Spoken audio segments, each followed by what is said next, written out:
Oh boy. This is getting a little silly now. How you doing, everybody? Welcome to another post-game live stream after another Knicks win. I don't know what happened to this team. What happened to this team that we were ready to fire everybody and trade everybody? And let me just say the final score because it looks fake. It's not fake because I just watched the game, but it looks fake. 132-94. 132-94. I know Steph is out. I get it, but like, listen, you've been watching this team for a long enough time. You know, there's no gimmies, right? Nothing ever feels like a gimme. Nothing ever feels like, okay, it's safe. We're good. Everything's cool. We're just like when's the last time we've been able to just sit back and be like, okay, it's all good. We're just a good team. That's what we are. We're a good team, right? Like, that was the weird thing about 2 years ago. It never felt like we could just sit back. It was always, no, we're the scrappy underdog, right? We're the scrappy underdog. We're going to keep clawing. And like, this feels different. This team's good. Can I say that out loud? Am I allowed to? Watch, now they're going to lose by 38 points to the Raptors tomorrow night. No, this team's good. This team is just a good basketball team. They know exactly who they are. They know exactly what they want to do on both ends of the court. There is zero confusion about their game plan. They have one utterly brilliant offensive basketball player in Jalen Brunson, and anybody can push back against that as much as they want. Like, that dude, what he does night in and night out. He was their lead. Actually, he wasn't their leading scorer tonight. We're going to talk about their leading scorer tonight because that was the lead story of this game. He was their second leading scorer tonight, but just 2, 3, 4, 5, 6 moves every game that just make you shake your head. You're like, how does he do that? I don't know. They have that guy. They have a guy in Julius Randle who has been absolutely unlocked and is doing everything that really we've wanted him to do since he got here. The We Here season was amazing because he reinvented his game and he did something that worked for him that year. But like, even as he was doing it, there was a question as to like, is this sustainable? Can he keep this up? And then it turned out he couldn't. And now the guy we're seeing how he's playing right now, this is absolutely sustainable. And he's not even shooting it that well. He was 1 of 6 from deep tonight. And then they got RJ Barrett, who was working his way. I don't know. Is it that he's no longer guarding the best player on the opposing team? I don't know. Is it that it just took him a little while to figure out how to be a true third option, which is what he is on this team in no uncertain terms? And credit to them for trying to ease that transition for him, as well as they can by letting him run second units. And there's been some bumps in the road there, but like, I think it's valuable in the long term. He's finding his way. And then everybody else just kind of slots in and does their thing, and they know what they need to do.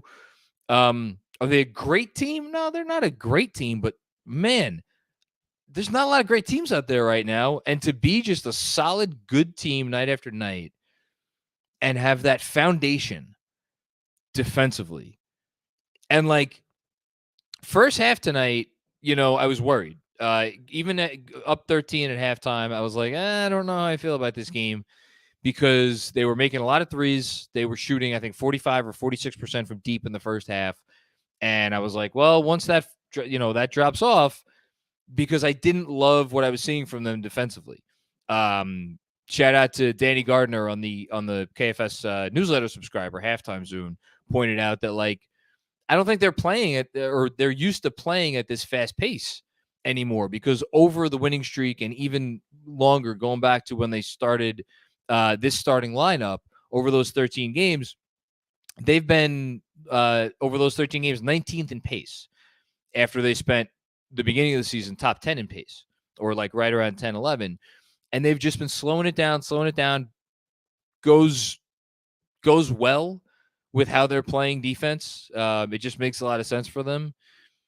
And the Warriors were speeding them up.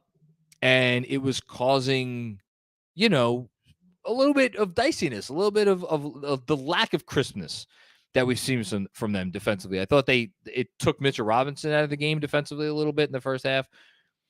And then what did they do in the second half? They just came out and they were like, all right, we're the better team. We're going to act like it now. And they absolutely put the clamps on. They outscored the Warriors 31-25 in the third quarter. And then obviously the beginning of the fourth quarter, it was just no contest. And that is because when they put this bench unit in there, and we're going to get to the lead story of this game. I've been talking for 7 minutes, and I haven't even gotten to the lead story. It could get a little dicey offensively, but defensively, when you got Deuce McBride and you got those two monsters where even if you miss a shot, odds are, shout out to Fred Katz's article today, 9 minutes.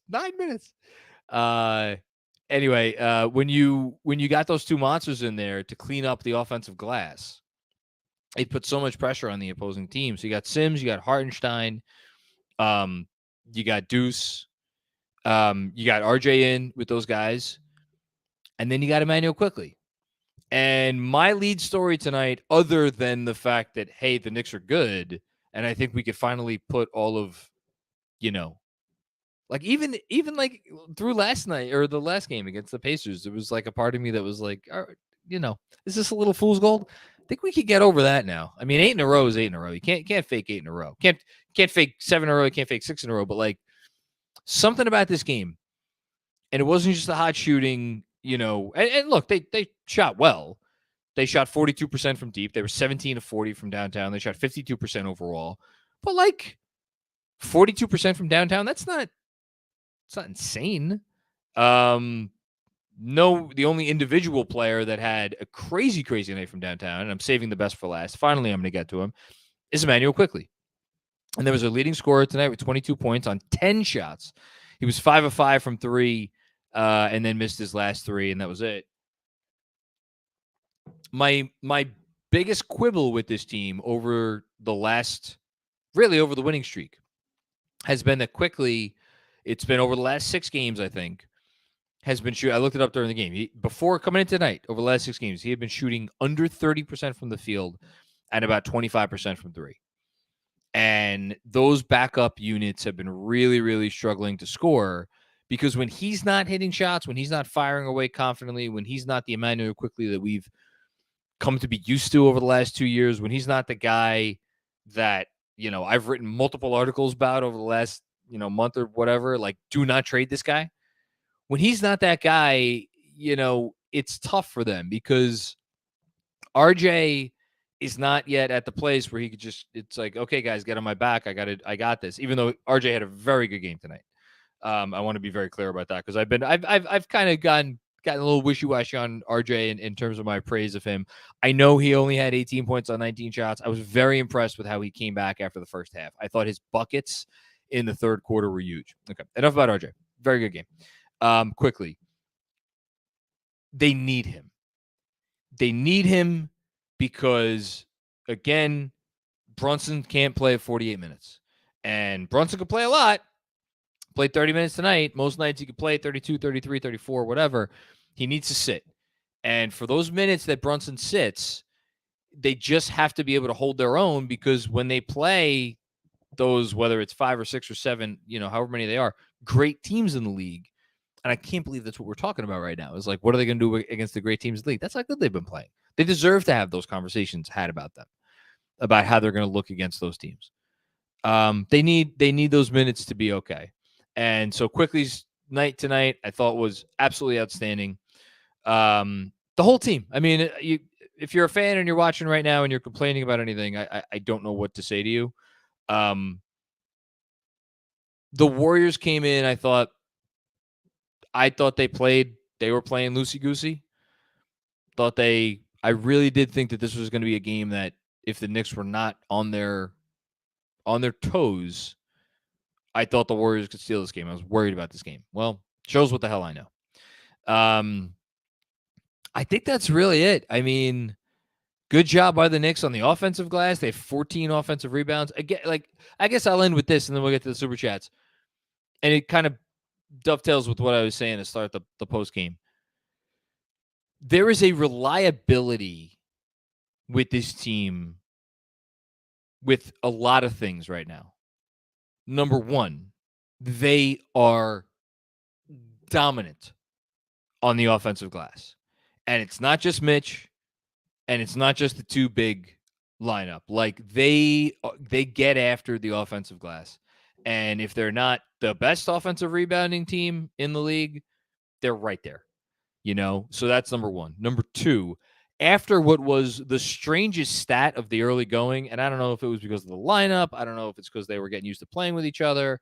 I don't know what it was. They weren't getting to the line early on. Tonight, 32 free throws attempted, 25 of 32. They're getting to the line. And that is the power basketball that if you listen to today's Zach Lowe Post podcast, Zach Lowe with Ian Begley, Zach talking about what's working for the Knicks right now, they just overpower you. They get to the line. They force their way to the line between Brunson and Randle and RJ, and Quickley got into the action a little bit tonight, getting to the line.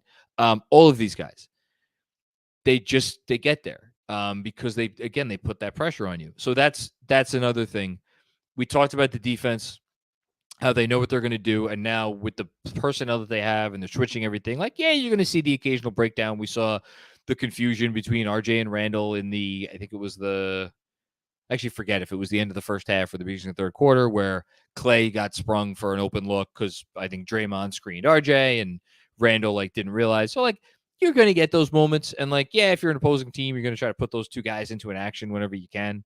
But for the most part, defensively, in terms of how they guard and them being where they're supposed to be, when they're supposed to be there, the whole thing, there's that reliability.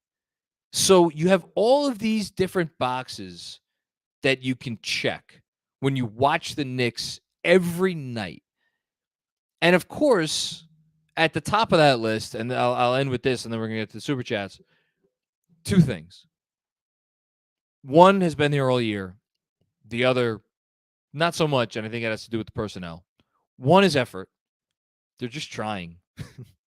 They're just trying every night.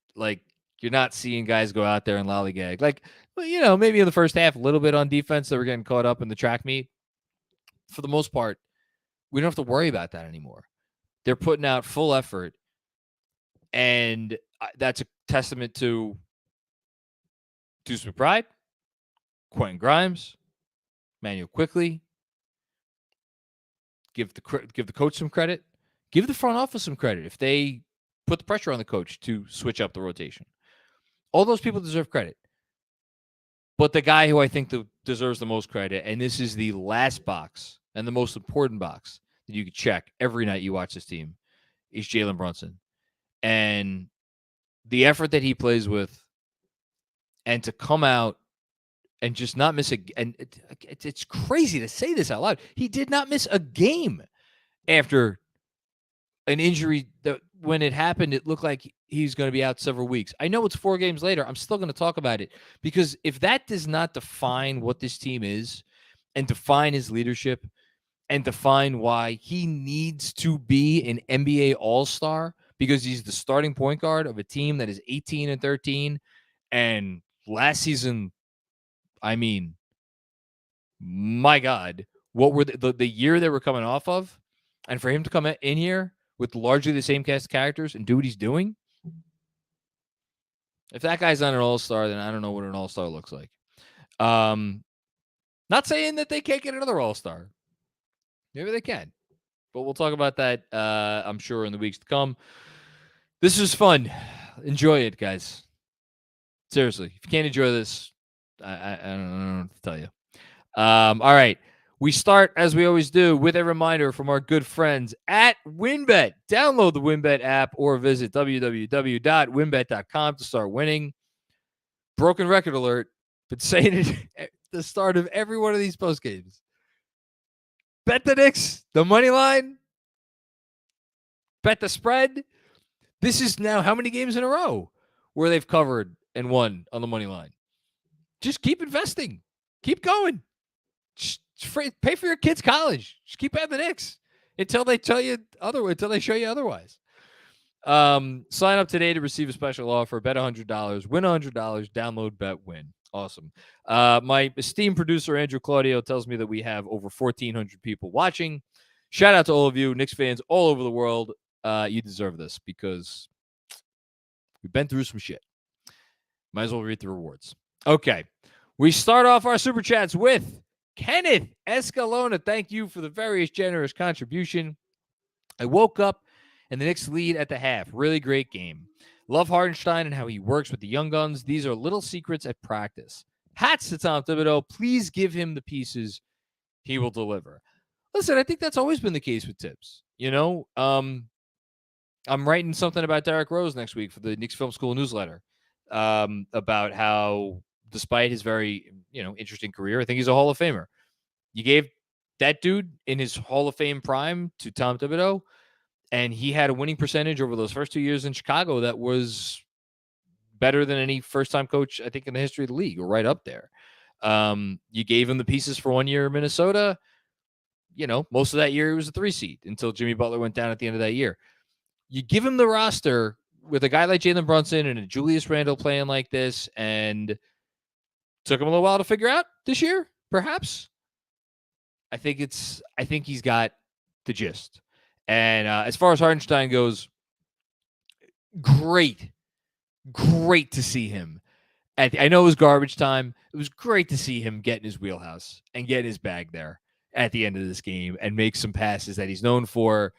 It actually made me a little sad because, the first 30 games of this year, we're watching a guy who, has now had has got a reputation of Hartenstein's not that good. Hartenstein's really good. They don't. I don't want to say they don't use him properly, but they don't let him show what he could do. And it was cool that we got to see some of the stuff that he could do at the end of that game. Who knows? Maybe it'll lead to something else. I would love that. That would be a really cool extra thing for this team that's already playing really well. So,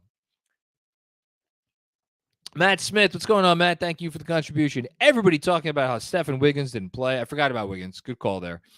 But nobody's talking about how Derrick Rose, Hall of Famer, or Evan Fournier, franchise record for threes, also didn't play. Disgusting bias. I mean, look, when you beat a team by 32, and here's the other thing. The Warriors just went into, or maybe it was, I think they went into Toronto. That game was at Toronto. Poole put 41 on them, and they won that game. And the prior night, they were basically tied with the Sixers for 2.5 quarters. And then even that game, though, it was a game in the fourth quarter, and Philly ended up kind of taking care of business at the end. But, there's still talent on this team. Poole's a really good scorer. Still got Klay Thompson. Still got Draymond Green. I know that DiVincenzo was also out tonight. They forced Moody into the starting lineup. Look, you play who's on your schedule. And the Knicks are playing who's on their schedule. And there's a lot of other teams in the league this year that are playing teams on their schedule that are missing guys and that aren't very good and that are losing games. Like the Orlando Magic just won 6 games in a row. Twice over the Boston Celtics. In Boston. I'm not taking any of this for granted. Not 1 minute of it. Andrew, better than we here. IQ's big X factor. # we back. We really got to get it. Andrew, we got to get a we back t-shirt out. I think it's time. Is this better than we here? It's a better team. I know they finished 4th. I know we got the 9-game winning streak. I know all of that. This is a better team. It's better. I mean, it doesn't really just come down to Jalen Brunson over Elfrid Payton. Yeah, a little bit. But Derrick Rose is on that team, and Derrick Rose that season was, he was with the Knicks at least. He was easily a top 15 point guard in the league, and he was playing 26 minutes a game. I don't think it's just that. I just think this team is just better. They could do more stuff. They have there's more reliability on the offensive end. RJ's doing a lot more on offense than he was. I know he's not as efficient, but I think the role that he's playing now that he's settled in after the first 17 games of the season where he was just abysmal. Now it's 14 games because another decent night tonight. This is good RJ. This is the RJ this team needs. It's a better team. 100%. Jake Asher, Hardenstein for MVP. Did Reggie Miller actually say that? I may have missed that. If he said it, I'm not going to say good job, Reggie Miller, because Reggie Miller could fuck off always. We were talking about it on the playback. My least favorite athlete ever. Sorry, not sorry. Trying my best. What's the chance we trade one of Cam, Reddish, or Rose? You mean Cam? I was about to say Cam Reddish or Rose? Cam Fournier or Rose? Good. I think it's above a 50% chance that they trade one of them before the deadline. I think there was, before this winning streak started, probably more pressure to, Ian has reported this of late, Ian Begley, to parlay something on this team to improve the play. Now it's like these guys are here, like they're collecting dust, but I don't think there's an urgency. But if you're asking me, are they going to trade one of them? Like, yeah, I think it's better than 50% chance they trade one of them for sure. Ian Livernoche, I hope I got that right. Macri drink, okay. You don't have to tell me twice. Shout out again to the folks at WynnBet. Again, sent me this beautiful bottle of Rusty Cigar, premium red blend that I am enjoying on the house. Compliments of them. It's quite good. Quite good with a 38-point win. Do you think the Knicks missed the league-wide notice about tanking for Victor, or is this a Christmas miracle? For one, they're too good to tank. Number two, I'm just reading Julius Randle after the game was asked about Thibodeau sitting down at the end. He said that was crazy. 3 years with Thibs, I've never seen that. Yeah, it's good times. Be curious to see how they come out against Toronto tomorrow, though. After a win like this, be curious to see how they come out against tomorrow. That's, again, all like they're good. We know they're good. And to the point of this tweet, they're too good to tank. And they're just, I think it just took them a little while to figure out the formula, But they're a good team. Doesn't mean that they won't lose another game. They're going to lose games, and they're probably going to lose some bad games at some point because every NBA team loses bad games they shouldn't lose. Whether it's because they've run into a hot shooting team or they just have an off night or whatever. I mean, it happens, but they're good. Ant C, can it be argued that Julius Randle is a better fit than Obi for this team, or can they coexist? Also, is Sims in the lineup more helpful, impactful than Obi? We're getting these Obi questions are going to keep getting with every additional win. And this guy's not in the lineup because he's not healthy right now, Obi Toppin. These questions are going to keep coming. Are they fair? Probably not. Is it reasonable to ask them? It's not unreasonable. Can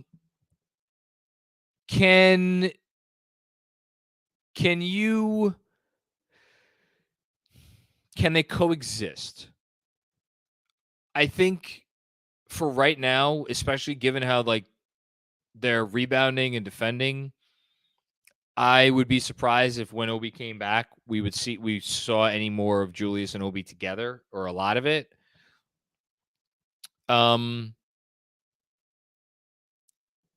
It doesn't mean Obi shouldn't play. The issue is that if Obi plays, that means that one of Hartenstein or Sims is probably not going to play. Right now, is Sims in the lineup more helpful and impactful than Obi Toppin? I think the answer is yes. And I say that with trepidation because for a while, Obi was their best 3-point shooter this year. And they needed that. And it was big. at the same time, when he was doing that, even as he was nailing him from three, we're all sitting here being like, yeah, but that's not really how you should use Obi Toppin. Like what we're seeing right now with the double big lineup, it may be unconventional in the NBA today, but like this isn't a parlor trick.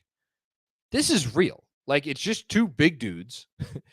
They crash the glass, and it works. That's why it works on offense. You get a ton of offensive rebounds, and like Hardenstein is skilled enough and could do enough stuff on offense that it makes it tenable on that end. On the defensive end, Hardenstein, I mean, that dude moves like a wing out there. We've been saying it every game. You know, that's not an aberration. So like what we're seeing, I think it's sustainable. Are there teams that would be able to maybe play this double big lineup off the floor? Yeah, for sure. But yeah, I mean, the Obi thing it's an elephant in the room that's getting bigger, I think, with every game. I don't have a great answer right now. I'll be honest. I don't have a great answer. But we'll see. Stevens Guillaume, we can all agree I'm not in any mood to watch Knicks games on TNT. The broadcast is just gross to listen to. I didn't care for it. I mean, I never care for Reggie Miller. Reggie Miller to me, and this has something to do with the fact that he's Reggie Miller. There's a lot of extra, just like focus on the basketball. Give me some real analysis. And he does that occasionally. Not enough for my liking. Not when you have real pros out there who are good at it. Robert Cross. Is it fair and reasonable to say that the Knicks are emerging as a dark horse for the Eastern Conference Finals? My goodness. If so, who would you rather beat there? Boston or Milwaukee? Okay, I think he's asked. Well, let me take this one step at a time. I'm still not there, Robert. Again, the Knicks are a good team. To be a conference finalist, you kind of have to be a great team. There are exceptions. The Hawks a couple years ago. The Blazers made a conference finals. I did not think that Blazers team was a great team. The Raptors, the DeRozan Lowry Raptors made at least one conference finals, maybe two. I forget at the moment. I apologize. They were not a great team. Like you can make the conference finals without being a great team if you, like the Knicks are, know who you are, know what you do. You maybe catch the right matchup. I really don't want to get ahead of myself yet with that. Like this is a good team. Let's enjoy them being a good team, and we'll worry about the rest later. And then when you get into a playoff series, if you're asking me who would I fear more, the Celtics or the Bucks? Christ. There's no right answer there. I know the Celtics are struggling right now, but I'd probably fear the Bucks more. Because I think the Bucks are going to win the championship this year. So, thanks, Robert. Johnny Hirsch, what's going on, Johnny? Great to hear from you. Now that I know who you are, I'm giddy up. It feels so good to see them playing this well. Let's talk Mitch. What's made it all come together this year? He's smarter on both ends of the court. He's at another level. He's in his fifth year. Could that be it? Like, I think his first couple of years in the league, he came into such a, could we call it a volatile situation? Where it was a 17-win team. It still had Enes Kanter on it, right? And like he was like this weird parlor trick, and like how good was the developmental staff on that team with what they did with him? Like, did they ever really have a plan for him early going? It was just kind of like, hey, look at this cool thing that we found. And it was clearly talented. Like, I think when you combine the fact that the organization was kind of in a unique place when they drafted him, and then the fact that he's kind of a, shall we say, quirky dude. I think when you put those two things together, maybe that's why it took a little while for him to find some consistency. Without question, he's playing the most consistent basketball of his career. And also one other thing, and shame on me because I questioned, and I've said this before, I questioned what would a payday, like, different guys respond to paydays in different ways. And I didn't know how this player would respond to a big payday. Well, I think he's responded pretty well. So maybe that actually helps. That security. Who knows? Thanks, Johnny. Appreciate it. Danny Gardner, what's going on, Danny? Also super annoying, have the Knicks come in winning 7 straight, kick the crap out of Golden State, and have the whole broadcast be about Golden State Warriors. Yep. Yeah, the part in the first half where they were just, I don't know, it felt like it lasted 15 minutes where they were talking to Steph Curry and Andre Iguodala on the sideline. Like, we get it. The Warriors are a real contender because they have Steph and all of these guys, and, like, the Knicks are not because they don't have that guy. Like, I get it, but the Knicks are – I think the Knicks are the best story in the NBA right now. Like, and you're a national broadcast. You had a chance to make tonight about the best story in the NBA, and you didn't. It's kind of shitty. But whatever. I don't really care. Team's good. That's what I care about. Thanks, Danny. Mifflins. What's going on, Mifflins? This has to be said. The announcing was horrendous this game. I'm loving crapping on the announcing. You would have thought Wiseman was the next Tim Duncan. Breen, never leave us again. Shout out to Benji. I always shout out Benji Ridholtz multiple times on these post games. He was calling it out during the game. Wiseman's just not very good. And that draft pick is going to, like, here, there's a story for you. Like, oh, wait a minute. This franchise had a chance to draft LaMelo Ball? That's interesting. And they drafted this guy who can't get minutes in a healthy rotation? Like, why don't you talk about that a little bit? Why don't you talk about, like, oh, wow. You know what would help them sustain a Steph Curry injury? LaMelo Ball. Was that mentioned on the broadcast? If it was, I missed it. Bad job. It's a bad job all around. Anton Cates, what's going on, Anton? Hey, Macri, hard to fake 8-0. Nope, can't do it.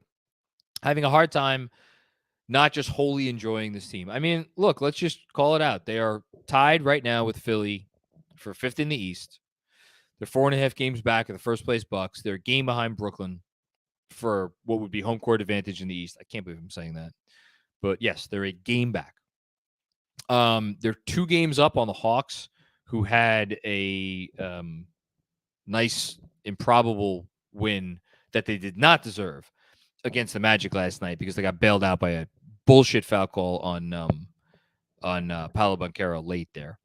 But they're 2 games up on the Hawks, 2.5 up on the Heat, who I don't know if it's reflected in the standings that I'm looking at that the Heat won tonight.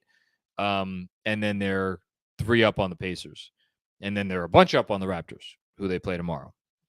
So, like, yeah, they're a good team. I still think we should not write their playoff spot in pen.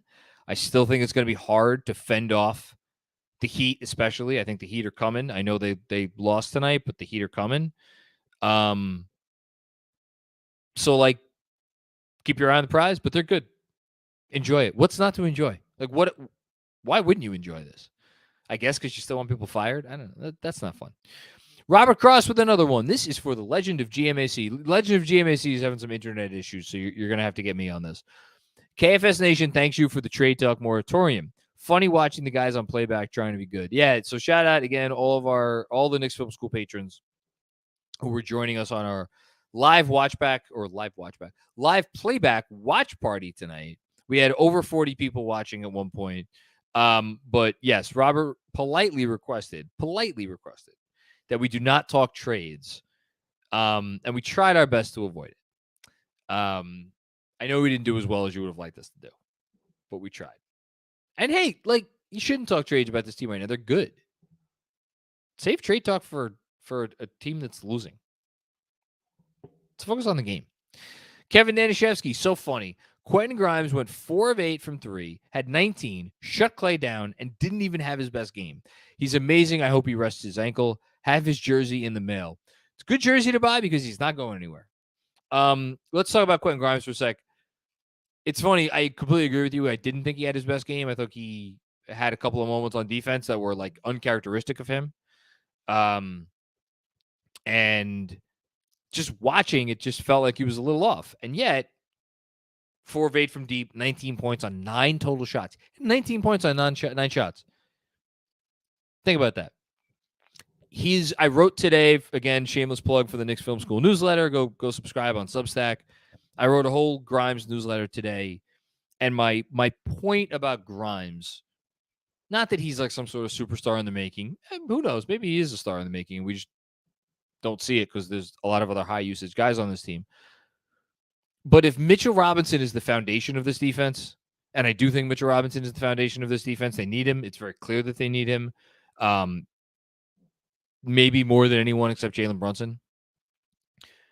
I think Quentin Grimes is the glue that holds everything together. Because the ability to stick him on the opposing team's best wing and just not worry about it, that's such a luxury to have that a lot of teams don't have. I mean, shit, the Knicks didn't have it last year. They had it 2 years ago in Reggie Bullock, and it worked wonders. And that's the thing that they've gotten back now. They've gotten back that ability to put one dude on the opposing team's best wing and say, look, you're going to do what you're going to do, but we're not going to worry about it. And we're just going to worry about other things. We're going to worry about the rest of our defense. And that's such a luxury to have. And when that player can then knock down threes and more than knock down threes, and we make this point sometimes, and it should be made more, the lack of hesitation to fire away. Opposing teams need to know that if they give, that there's at least one player on the court in the starting lineup, that if they give a sliver of daylight to, and sometimes it doesn't even need a sliver, that if they give a sliver of daylight to, that dude is firing away. Maybe he makes, maybe he misses, but guess what? Track record recently is he's working his way back from injury, making a lot of them, and these are not easy shots because he doesn't have a lot of room to operate. That strikes so much fear into the heart of an opposing defense, and it is so important on this team more than arguably any other team in the league, because everybody else on this team, they don't want to do that. They'll do it if they have to. RJ kind of does it. He'll fire if he's open, but these guys all want to work in the paint. So you need that release valve, and that's what he is on that end of the court. And he could also put the ball on the floor and attack hard closeout. And defensively, we just talked about it. He's so valuable. He's so important for them, and I'm happy he's on the team. Good stuff, Kev. Guy Huber, then. If I can pay for super chats to complain about Thibs, I can pay for super chats to give him his due props. That's big of you. That's big of you. I'm not asking anybody to fill out any apology forms for this coach. This coach, I'm not saying he was dealt a fair hand. I don't think he was dealt a good hand last year. But, he was handed the shovel, and he started digging last year. And was not his best season, and I think I remain confident that if you gave him truth serum, he would tell you that last year was not his best season. If he gets enough separation to really look at it in retrospect someday, I think he'd tell you that there were mistakes that he made. And then at the beginning of this season, it's tough because when you have guys that make a certain amount of money in the NBA, it's kind of tough to be like, all right, I'm done with this player. And yet you look back and you consider the fact that, okay, Mitchell Robinson was hurt. Okay, Quentin Grimes was hurt. Okay, they're getting used to a new point guard. Okay, RJ Barrett is going from being a 30 usage guy back to a number 3. Okay, the guy who was an afterthought is now my starting wing, and he's playing 30 some odd minutes a night, and then he gets hurt. And like amidst all that, didn't take him that long to bench Fournier. When Grimes, there was the weirdness with Grimes. Like Grimes was healthy and he wasn't playing for those 2, 3, 4 games. They were in a weird spot, but that kind of didn't last that long. The thing that took him a while was ultimately really mothballing Kemba, Freudian slip, Derek, and putting in Deuce. That was the thing that took a while. If you really want to boil it down, that was the thing that took him a while. And then he also obviously benched Cam and went with the 9-man rotation, which I think at the time a lot of people thought was radical. And it worked. Um, and like if that's the thing that you're going to blame him for the most this year, and I don't know if that's the thing that some people blame him for the most, but you could argue it should be the thing. Like to bench Derrick Rose if you're Tom Thibodeau.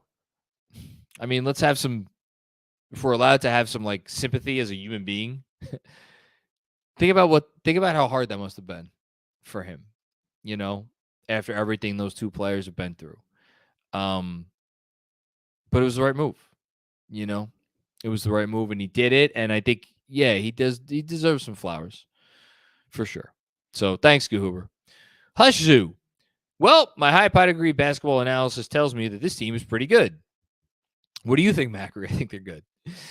Quentin Grimes is a gem, and I will say this over and over. Yeah, he's what every team needs. Hush Zoo with one more. Kuminga and Wiseman getting drafted by the Warriors was the worst thing that could have happened. They should both be on bad teams putting up 20 shots. So I'm much higher on Kuminga. Oh, one more from Hush. Also, the TNT broadcast might be the most vile thing. It's not good. It's not what you want. I still like Kuminga. I think Kuminga's good. I think Kuminga had some nice moments tonight. I don't think the Warriors are going to be selling low on Kuminga anytime soon. I don't think they're going to be selling, period, on Kuminga anytime soon.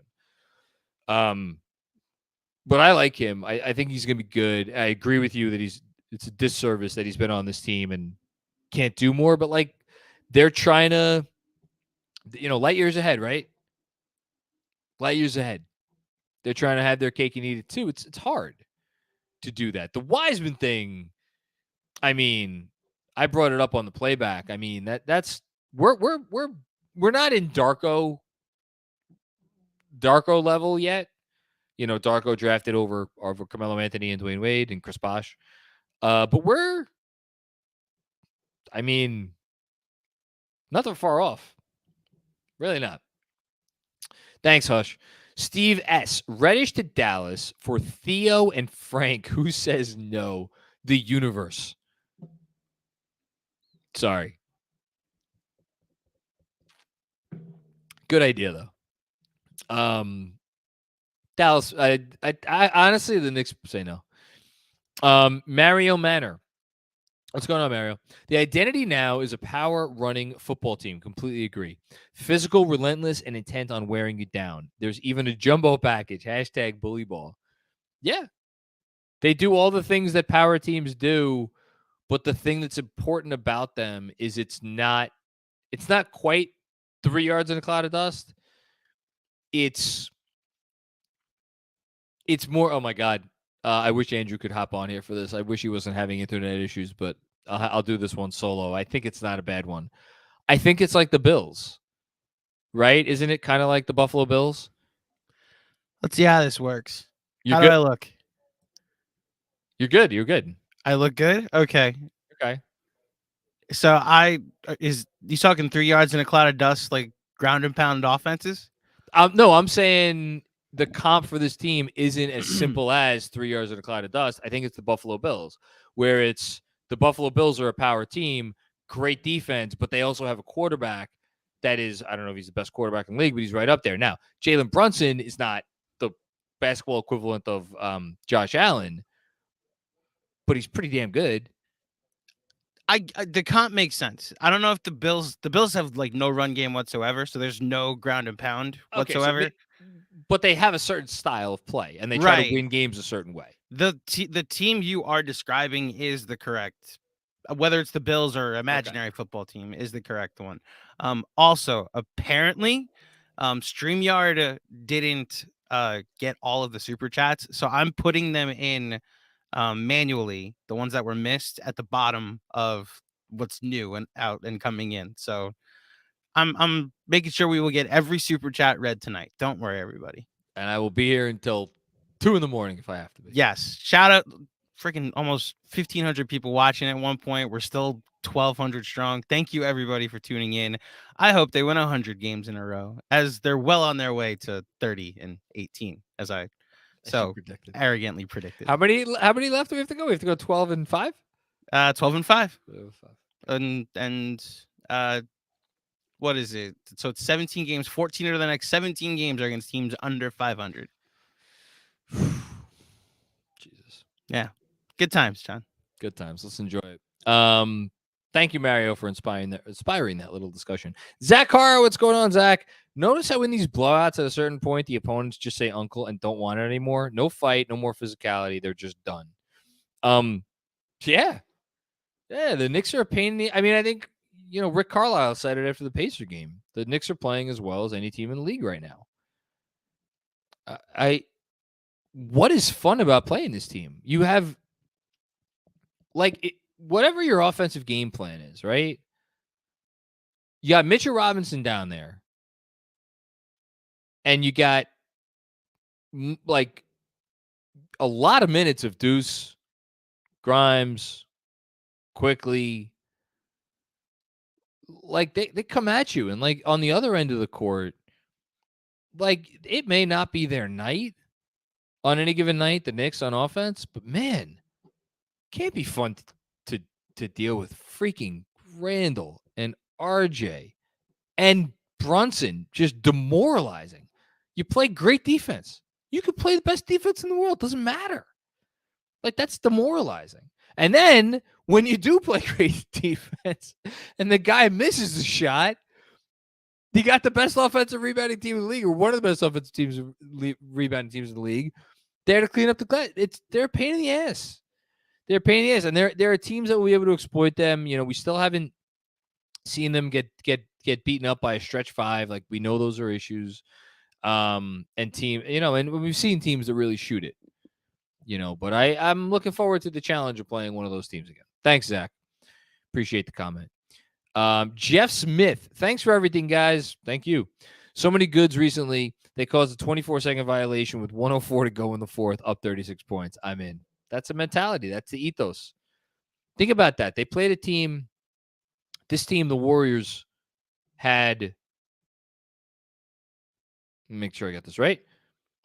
They had 56 points at halftime. 56 points at halftime.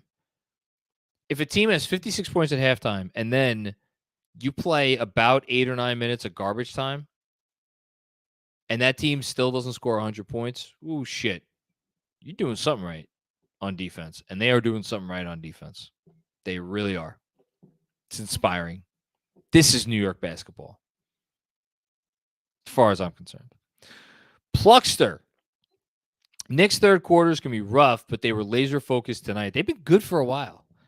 I want to look up the third quarter. I mean, in the obviously all the third quarters in the 7 or now 8 game winning streak are going to be good, but I feel like they haven't had that third quarter of doom for a while. 100 points after 3 quarters and suffocating defense all the way to forcing a shot clock violation in overtime, in garbage time. 2004 Detroit vibes, man. I want to go there so badly. I want to believe that this team is something better than it is. And I'm trying to stay grounded. I'm trying to stay in the moment. I'm trying to just enjoy what we're watching. I'll say this. I fully believe what we are watching. Every great team in NBA history, with few exceptions, teams that had a massive summer, like when the Heat got LeBron James or the Celtics got Kevin Garnett and Ray Allen. But even those teams, there was a moment or a stretch where they became a team. They became a real threat to do something special. The Knicks are not going to do anything special this year, barring some crazy trade, which I don't think is going to happen yet. But I fully believe that this is the moment. This is the time that we're going to look back on when potentially, if they could keep it going and just make smart decisions, and there's a lot of big decisions that are going to be coming up, and we don't have to talk about them tonight. But if they could just stay focused, make smart decisions, put one foot in front of the other, and not get caught up in any of the nonsense or the noise, we're going to be able to look back at this moment right now and say that's the moment that they became the Knicks, as hopefully we think of the next iteration of the Knicks basketball team, one that we haven't seen in a very long time. That's my hope. Juan Cruz, thank you for the contribution. Andrew, if Juan has a comment somewhere, put it up. But otherwise, thank you for the contribution, Juan. Yanni, what's going on, Yanni Golan? We just beat the defending champs by 38 for 8 straight wins. It's 5 a.m. here in Israel, and I have to be up in 3 hours. Knicks being this good will kill me. I know that feeling, man. I know that feeling. I have a feeling this is going to be a late night for me, too. Maybe not as late as you. But listen, it's like, you know what the best part is?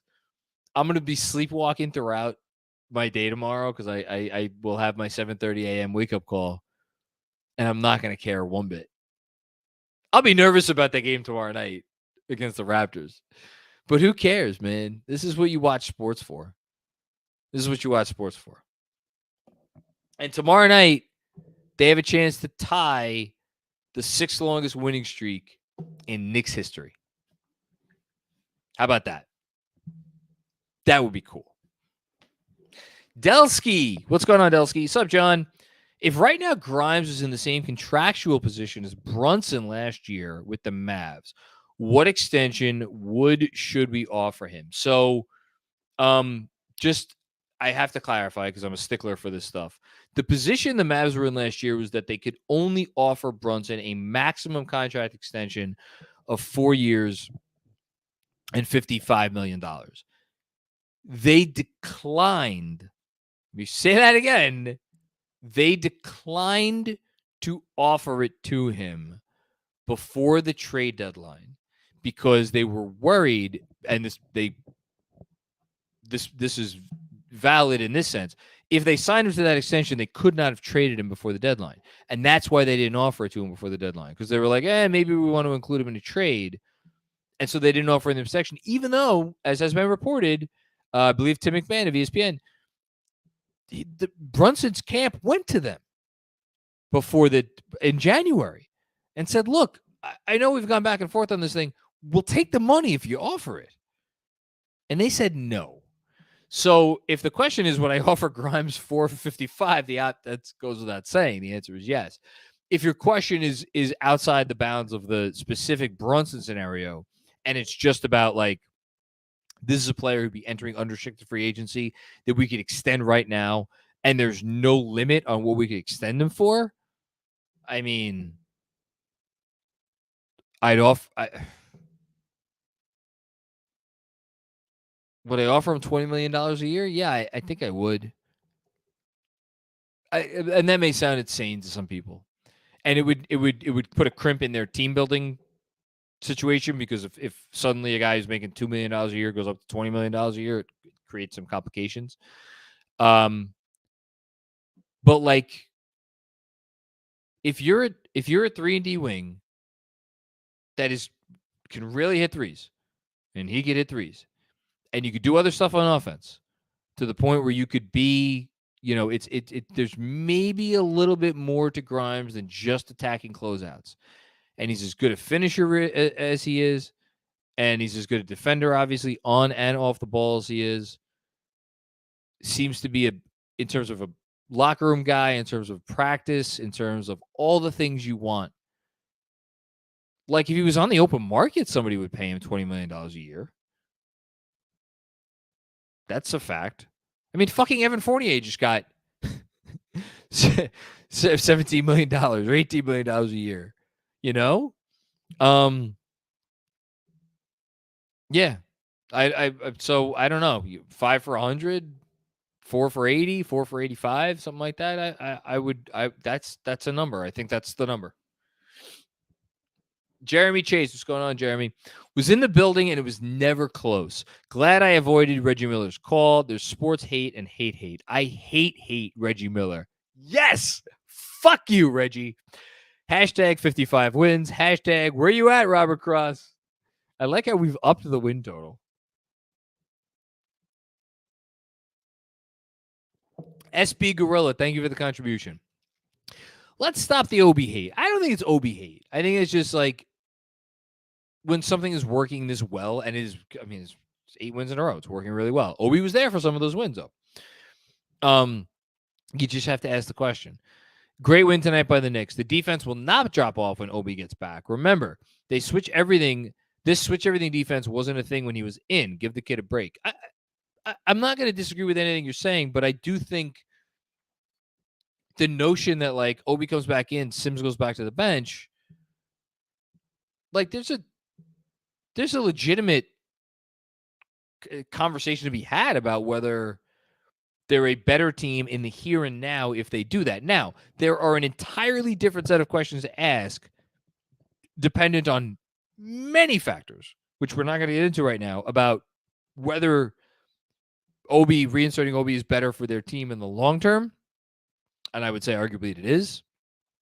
But that also leads to, well, then who's your backup center?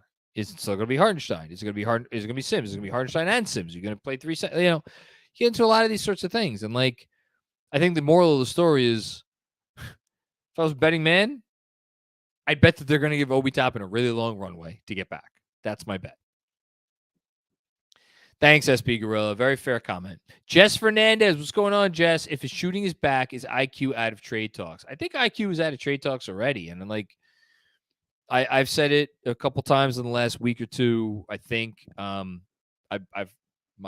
understanding is that Tom Thibodeau has no interest in trading Emmanuel Quickley, and that was when he was slumping. If you're the front office, like if you're trading Quickley, and I'll steal from Ian Begley, who said it best, or actually it was Zach Lowe who said the comment. It was on the Low Post today with Ian. Like, you're not trading Emmanuel Quickley for some protected first round pick right now. That's not happening. So, yeah, I think he's out of trade talks for the most part. Yes, Snood. Thank you, Snood. Appreciate the contribution in the comment. Juan Cruz, here's Juan's comment. Are the Knicks going to be taken seriously until they get that guy?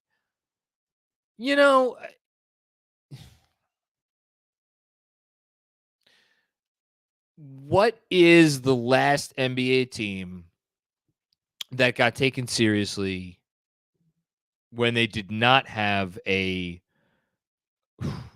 Andrew's informing me.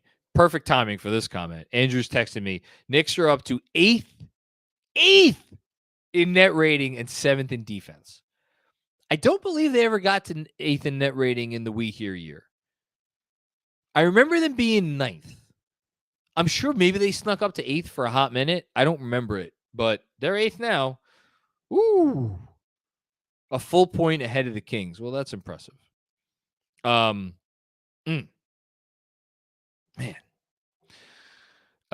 Sorry. The Knicks are, by net rating, the 8th best team in the league. So can they be taken seriously? I mean, if you're the 8th best team in the league by net rating and the 7 teams ahead of you are, hold on, the Cavs, Celtics, Suns, Pelicans, Grizzlies, Bucks, and Sixers. I guess you have to be taken seriously. Let me finish my point, though, what I was going to make before, which is that when's the last time a team without an unequivocal top 20 guy was really taken seriously as like a major threat? I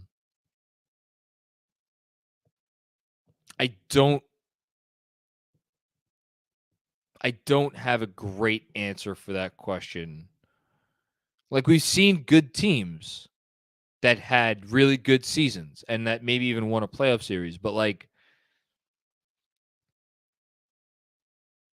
I don't know when's the last time we've had a team like that. I mean, I'm thinking of teams like the Clippers, like after they traded Blake and before they got Kawhi and Paul George. Like, they were a team that was a pain in the ass to play with. Like the Mavs after they traded Melo is a good example. The Sixers way back before they tanked when they were the AC, but they upset the Bulls when Rose went down with the injury. Like, that was a team that I think they had a couple of years there. I mean, this might be the best example. Remember the Wizards in the late 2000s when they were like in that kind of 4, 5, 6 range every year when they had Arenas, Butler, and Antoine Jamison? Talk about a mid-3. Now, Gilbert Arenas, I don't think he ever made an All-NBA team, but that dude was like, he was thought of as at the very least, I think, a borderline top 20 guy. Maybe that's your comp. I'm sure there are other ones that I'm forgetting. Even Thibs. Thibs has had some teams. Had some teams in Chicago where it was maybe before Butler really ascended, and Rose was kind of on the downslope. But again, what are we talking about? What is being taken seriously really mean here? I don't know. I don't know. I'm not sure. It's a tough one for me, Juan. Good question, though. Frank Sound. Still, Jalen Brunson is better than we realized. Hashtag top player. He's an all-star. Go vote. Vote. I voted earlier tonight. You can only vote once a game or once a day. Go vote for Jalen Brunson to make the all-star team. And go vote for Julius Randle, too, while you're at it. Max Searle. Hey, John, can you remind me who was the guy we wanted to trade for from Utah this offseason? I forget his name. Well, listen, in fairness, Max, the best net rating in the league currently belongs to the Cleveland Cavaliers. And the best player on the Cleveland Cavaliers is Donovan Mitchell. Now, does it mean that they should have made that trade? No. Not necessarily. Is there an interesting alternative universe to imagine where they make that trade? Yeah, there is. Is anyone thinking about that universe right now? No. Should they be? Honestly, no. Because they would have had to give up a ton of stuff. And whether you wanted them to make that trade or you didn't want them to make that trade, the point is all the stuff that they would have given up, they still have. And more importantly, none of it has gone down in value. And the biggest thing that was tough about the Mitchell non-trade in the early going this season was that RJ came out this year and played like poo-poo over the first month or so of the season. Well, that's gone now. Now RJ's playing well. And so now it's not like, man, they had a chance to cash in the RJ chip and they missed it. And now look what he's rebounded. He's playing good. He's playing good basketball. Again, I said the other night, I'll say it again. I really want to go through it and look at it. Is there a better, in terms of a guy who's a number 3 on a team, is there a guy that's playing better than RJ right now? I mean, you could look at, just to throw some names out there, the Cavs, I don't know who their number 3 is. If you want to say it's Garland or Mobley, okay, that's an easy one. The Pelicans, Ingram's out right now. That's an easy one when they're all healthy. The Bucks obviously have a big 3. The Sixers, when they're healthy, have a big 3. Other than those teams, Portland, maybe. Yeah, there's just not a lot. The Warriors, again, when they're healthy, who would you rather have right now, Jordan Poole or RJ Barrett? That's an interesting conversation. The point is, nobody's crying about Barrett now. That's the point. Zach Horowitz with another one. Reggie Miller on Hardenstein. Jokic of the East. Screw Reggie. Still. Aiden. Let's see if I get this right. Lemery. I hope I got that okay. First-time commenter, long-time listener. Welcome aboard. Brunson really makes his team ceiling way higher than the 2020 season. 1,000% yes. And we should have 2 All-Stars. Also, hi, Dad. Oh, hi, Dad. Should they have 2 All-Stars? We need to start having the conversation because of where it seems like they're gonna be in the East by the time we get to the All-Star voting. The All-Star voting is here, and there's 6 in the East. It's gonna be tough. We'll go through it. We'll go through the All-Star stuff maybe on an upcoming episode with me and Jeremy, because I think it's an interesting conversation. For sure. Thanks, Aiden. Welcome aboard. Danny Gardner, super impressive second half, especially the fourth quarter after a rough first. Awesome to see Emmanuel quickly find his shot and credit where it's due. RJ was weirdly the best pool defender this game, 8 in a row. Say it again. I retweeted. Oh my goodness gracious. Ace. I'm going to screw up his Twitter handle. This is a bad look. I retweeted somebody earlier today who retweeted a metric from NBA University, which pointed out that Quentin Grimes has been guarding basically had the toughest defensive assignments in the NBA over some recent stretch of time. Oh, it's Basketball Index. Sorry, it was not NBA University's Basketball Index. Matchup difficulty this year, minimum 120 minutes. Quentin Grimes is first. So, yes, it was Ace Zulo pointed out that since Grimes has been slotted on to the tougher offensive player every game, RJ's offense has taken off. And so for RJ, and I think now it's coming full circle, where it's like RJ doesn't have to worry as much about defense. So it's easier for him to actually play better defense. And he did play better defense tonight. So good job by him. Thanks, Danny. Robert Cross, it's your boy, John. An easy win tonight. Are you ready for the Knicks to win 11 in a row on Christmas Day? Hashtag 53 wins. Hashtag giddy up. Robert, you know who I stand for. His name is Tom Thibodeau. And what does Tom Thibodeau say? One game at a time. The second you get ahead of yourself, the second you get cocky, the second you start reading your own press clippings is when you fall on your ass. Toronto. It's the only game I'm worried about, Robert. Toronto. Reverend John Ortiz, the streak continues. As much as I've always said we need to hashtag trade 30, I'm conflicted in breaking up this lineup.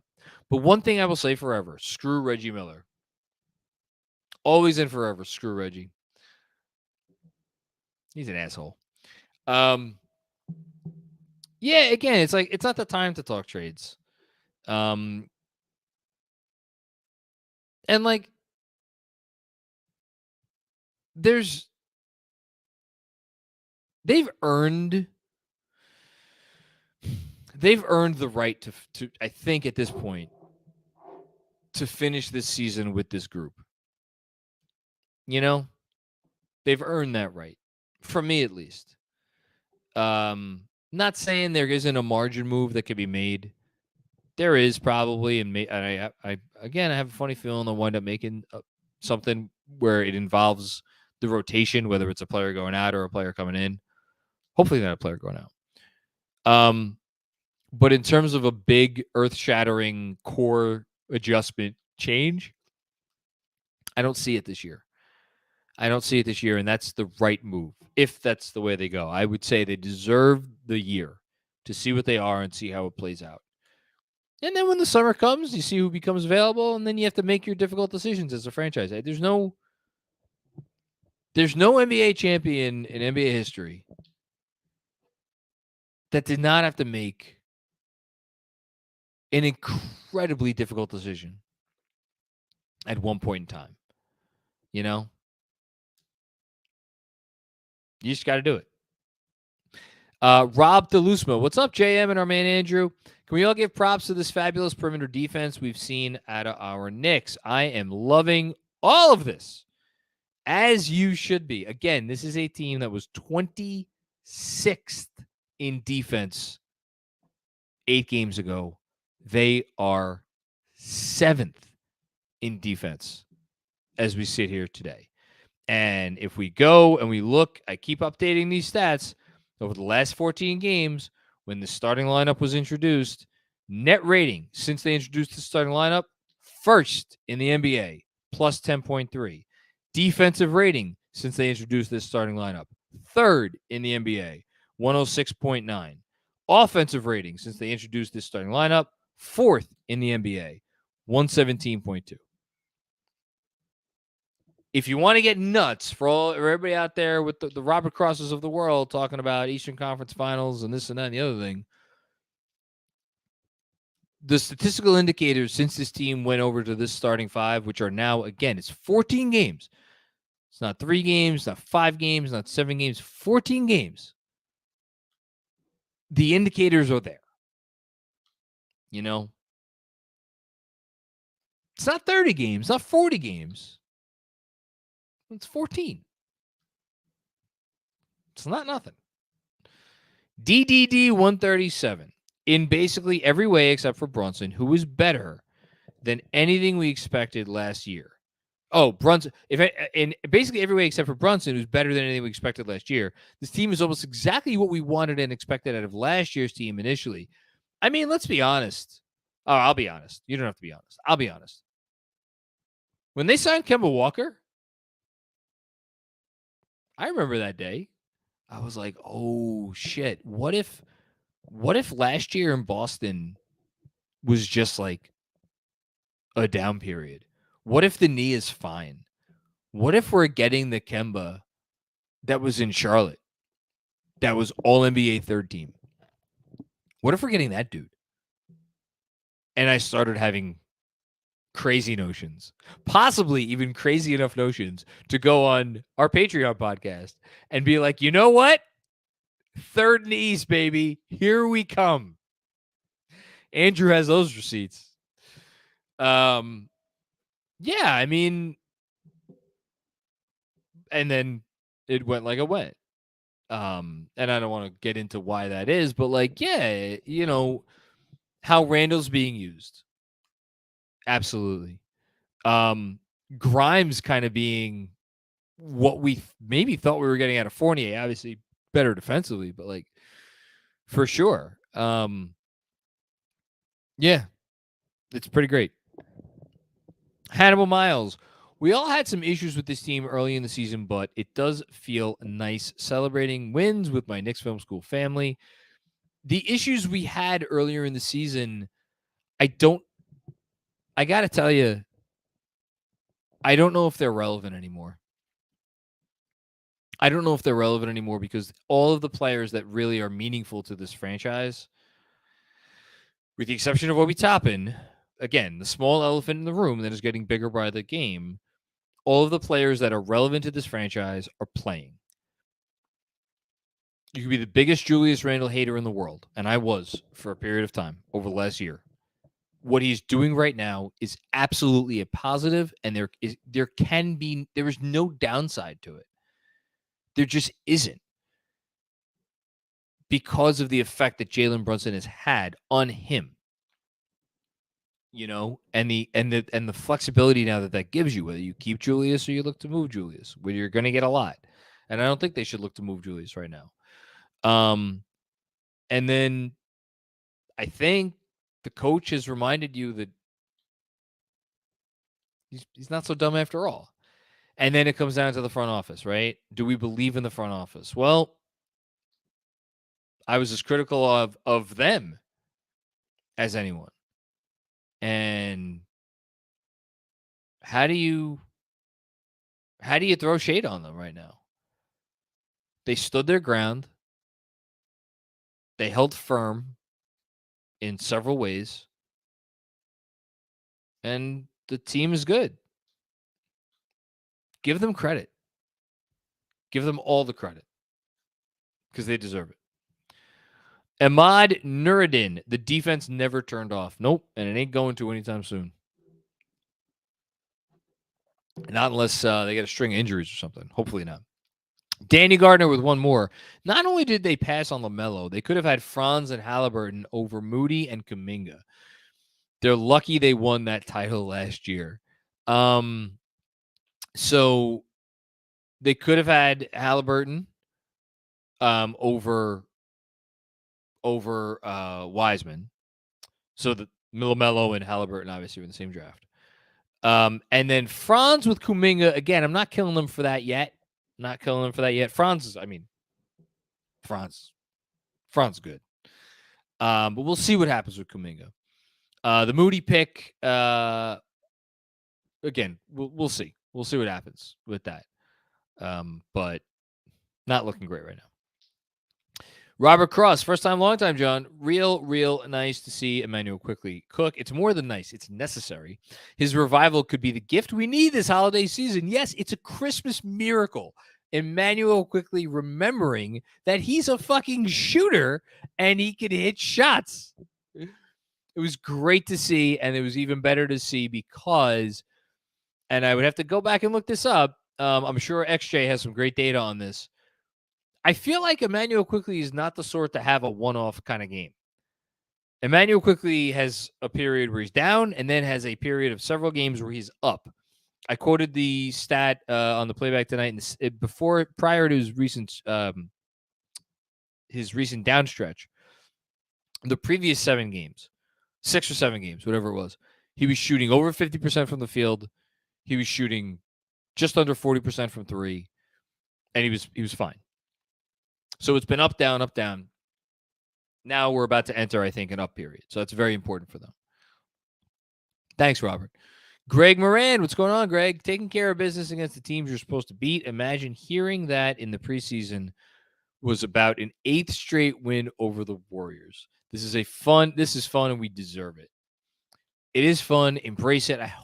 My wish for every Knicks fan, and I'm thinking of an email I got. I won't go into detail on it, but a Knicks fan in I believe it was Indiana, who is going through a rough time right now, and was telling me he's thankful for the pod. He's thankful for the post games, and that like he has this community, and it really gave me some perspective about how there's enough bad shit in life every day they have to deal with. When something's going good, when things are good, when there's something that should make you happy, don't overthink it. Just take the gift. Be happy about it. Because there'll be something around the corner that is going to probably make you not happy. So yeah, let's all enjoy this. Carolina Knicks fan, welcome back quickly. We missed you. Yes, amen to that. Varun Jain, what's going on, Varun? I don't want to throw any negativity out there, but doesn't Fournier deserve some minutes in a blowout? Less chance of a rotation player to get injured. It's not how this coach operates. It's not how it's just not. If you're out, you're out. If you're in, you're in. I think here's what I'll say. I think if Evan Fournier wanted minutes in garbage time, he'd get them. I don't think that's what Evan Fournier wants. I don't think that's what Derrick Rose wants. And honestly, I don't even think that's what Cam Reddish wants. I think those guys are, I hate to talk about bringing negativity to the podcast. The comp that I would kind of give, and it is not a great comp because I don't think Thibs ever wanted this guy at all to play any minutes. But when Thibs was when he took Kemba from being a starter to riding the pine and wouldn't get in any games, it's a little like that, very little. But I think it's mostly because Evan Fournier is too good to be coming in and playing fucking garbage time. Derrick Rose was an MVP. He's too good to be coming in and playing garbage time. Cam probably thinks he could be an MVP someday. And that's more of a mentality thing. They just need to find the deal for him, and they'll find it eventually. But I don't have an issue with that. They got Svi, they got Ryan Arcidiacono, they got Sims, they got Hardenstein. Not worried about that. Dom the dentist. Horrible broadcast. I hate Reggie. He had a big doofy smile on his face the whole game. Shout out to Sims. Yes. Shout out to Reggie Miller for having a big doofy smile and looking like an idiot. Shout out to Sims for throwing the ball back to Deuce for the turnover. That was a moment. I'll say that. Thanks, Tom. Appreciate it. Sam L. I think it's safe to say this is the kind of streak that changes the organization's outlook as well as our expectations. I just hope we don't get impulsive with moves. I love this comment. It's my front runner for comment of the night because I talked about it before.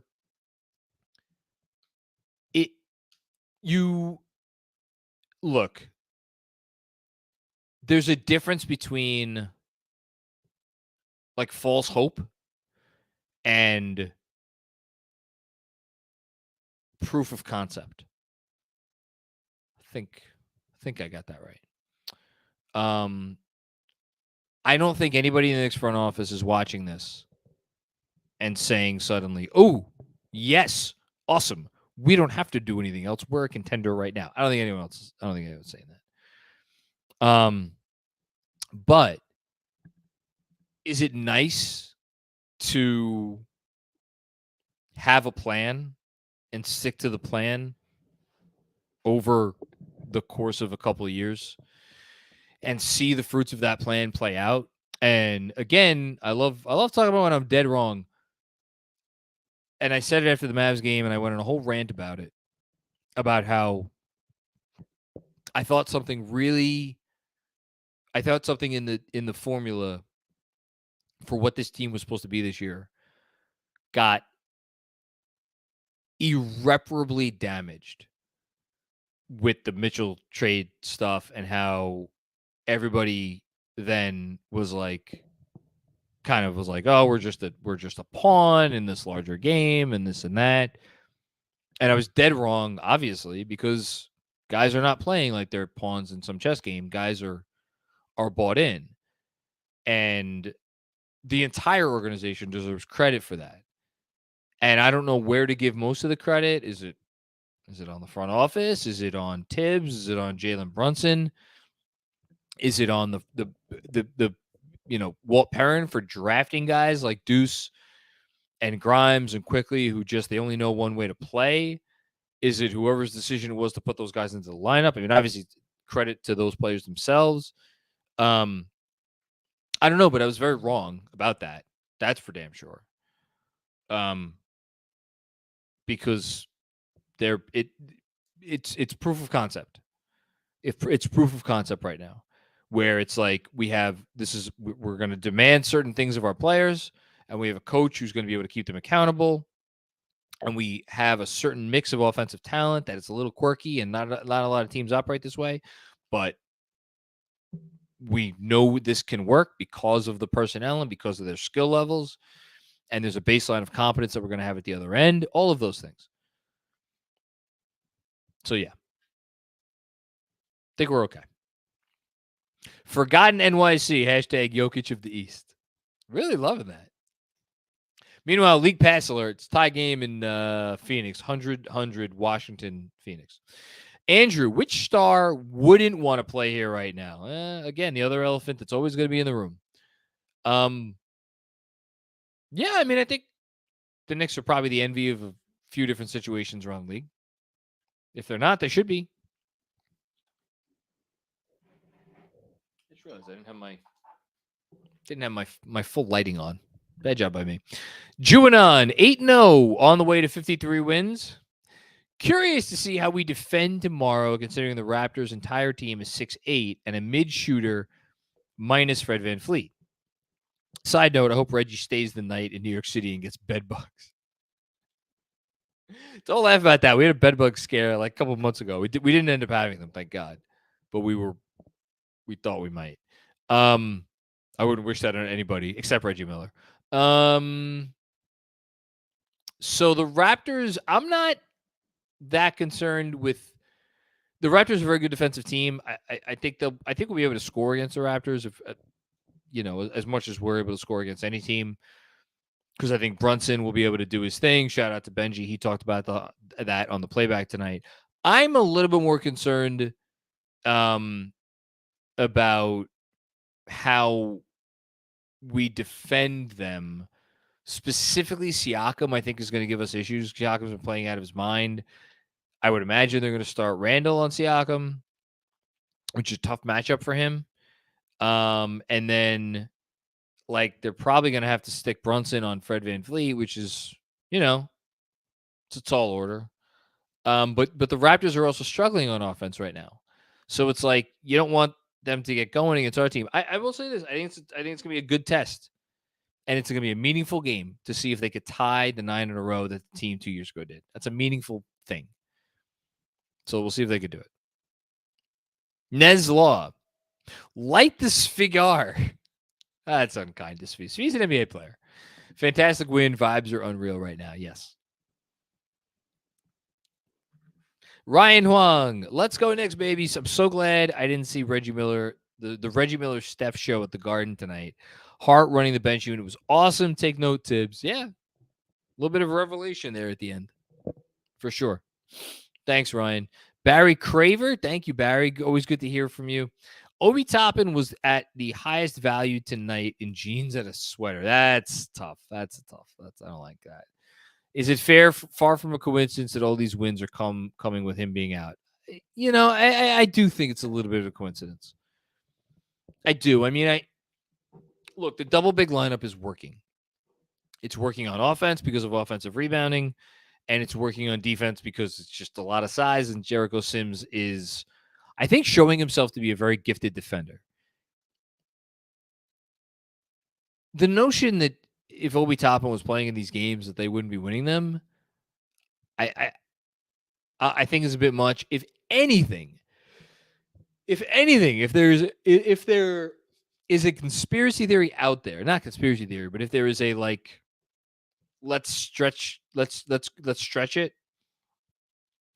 Is Julius Randle just playing free and clear and easy? Does that have something to do with the fact that Obi's not there behind him? And look, Jules is a smart guy. He knew fans wanted Obi over him. That's a thing. I'd hear that. Thanks, Barry. Kevin Danishevsky with one more. This doesn't feel real. I know it is real, but it doesn't feel real. The fucking Knicks have won 8 in a row. What is happening? I get the Warriors are going through it right now, but wow. John, you might have to pass me the crow. Robert, RJ looked terrific. Yeah. No, RJ looked good. I thought it was a really nice game from RJ. He's been really good. Carolina Knicks fan. Shout out to Isaiah Hartenstein. Hashtag Jokic Light. Hashtag Jokic of the East. Man, people are loving that stuff. I just hate that we're giving credit to Reggie for this. Dan Hidalgo, nobody forced anything on offense tonight. A fantastic point. Great point, Dan. Thank you for making it. When's the last time we watched this team and we were like, again, 13 games. 13 games. They're the fourth best. 14 games, excuse me. 14 games. They're the fourth best offense in the league. And they're at 117.2. They are within 0.6 of the Nuggets, who are 117.8 in first over those 14 games. I know the Nuggets are playing right now. They are closer to the Nuggets, 0.6 behind the Nuggets, than they are to the fifth place team, which is the Nets at 116.5. And that's the same distance as the Nets are to the Lakers in sixth at 115.9. This offense is real. When is the last time we've seen this offense look like the clunky mess that it did last year? And if we're keeping it a buck, like they did 2 years ago. I remember it like it was yesterday. It would be like clockwork. There would be a stretch of every game, and sometimes multiple stretches of games, where that team, you would just be like, oh, okay, this is the stretch where we're going to go 5 minutes where it doesn't look like we're going to be able to ever score again. And that's what happens when it's Randle and a cloud of dust, to borrow an analogy from earlier in the show. This team is more diverse than that on offense, and they have a fucking point guard. Yeah.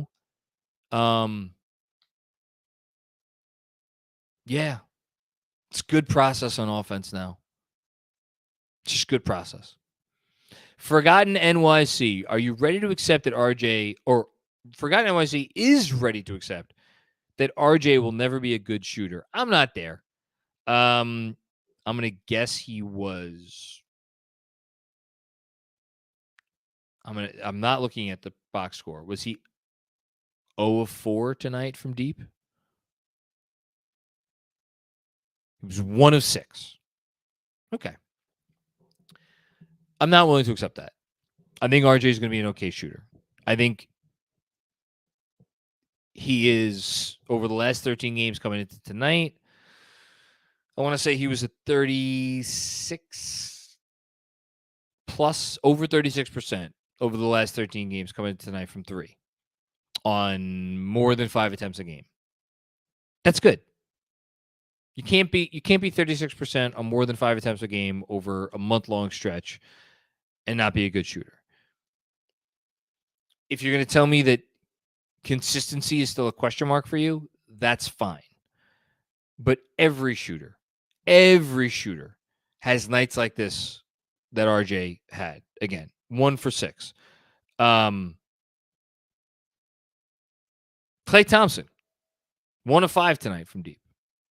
Jordan Poole, 2 of 8 tonight from deep. It happens. You know, I think RJ is going to be okay. And you know me, I'm hard on RJ. Christian Finnegan. What's great about this streak is how sustainable it feels. Yes. If anything, it feels like they have room to get better.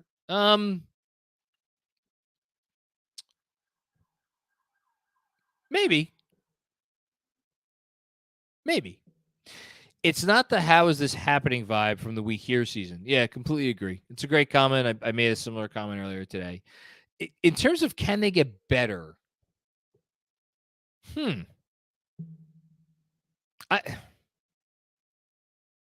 don't know.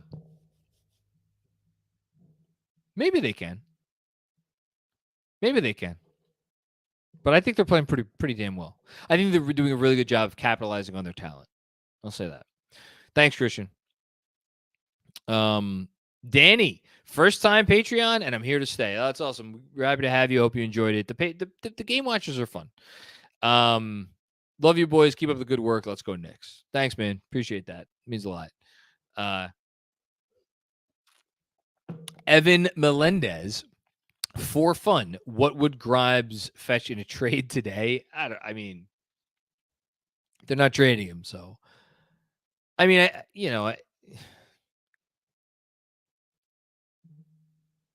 is he the center? You know, I don't know. Is he the centerpiece of a star trade? No, I don't think. But actually, I don't know. Every team needs that dude. And I don't want to trade him. Sorry, Evan. D Fwesh, great win. Hashtag Thibs took a seat. Hashtag screw you, Reggie Miller. Always screw Reggie Miller. Larry Robinson, what's going on, Larry? Been watching for a long time. Big fan of your work. I don't look at it as work. I just look at it as having some fun with my friends who are Knicks fans. But thank you. This team reminds me of the 2004 Pistons. We got another 04 Pistons comp, especially our starters. I'm loving the defense. Go New York, go New York, go. All right, let's play this out. Ben Wallace. Andrew, correct me if I'm wrong. 4-time Defensive Player of the Year. Mitchell Robinson should be in the all-defense conversation this season. Chauncey Billups, Jalen Brunson. In terms of offensive players, different offensive players, but I think Jalen Brunson as an offensive player is every bit as effective as Billups was, even in his prime. Maybe that's a bit much, but I think really highly of Jalen Brunson. Defensively, no, Andrew, that's not right. No. Ben Wallace did not win 5 Defensive Player of the Year awards in a row. Come on. Now you're going to make me look this up? You're right. Hold on. So it's 5 first-team all-defense teams in a row. But he did win 4. Okay. So it's 02, 03, 05, and 06. I don't know who won in 04, but it should have been Ben Wallace because then it would have been 5 in a row. Then it would have been 5 in a row and you wouldn't have to think about it? Yes. 2004 Defensive Player of the Year. Great question. Oh, man. I have it here. It's okay. Hold on. Okay, go ahead. It's a big guy. No, it's not. It's a wing. Well-known wing, especially around here in the New York area. One might argue the Knicks should have drafted him. Oh, Ron Artest. Right. This was the last time 4? Yeah. Oh, that's the Pacers. That's the Pacers team because they won 60-plus games and then lost to the Pistons in the conference finals. and then added Steven Jackson. It was thought to be that would be the missing link. And 12 games into the season, Missing link to something. They missed a lot more than the link. They missed about half the season collectively amongst the games. What a weird time in the NBA. The early to mid aughts. Yes. Anyway, let's finish the comp. So Wallace, Robinson, Billups. Look, Billups was a monumental defensive point. I don't know if Billups made any all defense teams. I don't really care. He was a really good defensive point guard. And then your Rip Hamilton comp is Quentin Grimes, which I know Hamilton made a couple All-Star teams. I think that's a fair comp. Ironically, RJ would actually be the comp for how he was used for Richard Hamilton, because he was used more in the offense, and Quentin Grimes is looked at as more of a defensive stopper, which is what Tayshaun Prince was. So the real interesting comp is the Julius Randle Rasheed Wallace comp, because you want to talk about talents, interesting talents, plus stuff going on north of the border. Yes, that's the real interesting comp. But the Rip Tayshaun versus Grimes RJ, like, that's an interesting one, because, like, I know I've said on here a bunch, like, I wish RJ would embrace more of a complimentary role. I don't, man, also different league. That's the thing. That was first to 75 at that point. Like, I'm not that wrong. The final score, Game 6 of Pistons Pacers, the deciding game that ended the Pacers season, was 69-64. Neither team had 70 points in that game. And the infamous Derek Fisher shot, right? Like, that was 73-72 was the final score. And tonight the Knicks scored 100 points in the last three quarters. Knicks had like 70 points at halftime. Like the completely different league. Different league. Yes. The next chat comment. I'm going back behind, by the way, because I don't want to risk it. Plus, I want to help us get through this. The next comment might be the best comment of the night. It's one word. Jeremy L. Grimes. Enough said. Enough said. Also, I'll stay on for this one because it was a very sizable donation from the man, the myth, the legend. But you couldn't see it because the StreamYard messed up. And I think it's funny what he ends up saying about the amount, too. CT Pittman, love you, man. The man. Talk about a guy who's been here from the beginning and helped make Knicks Film School what it is.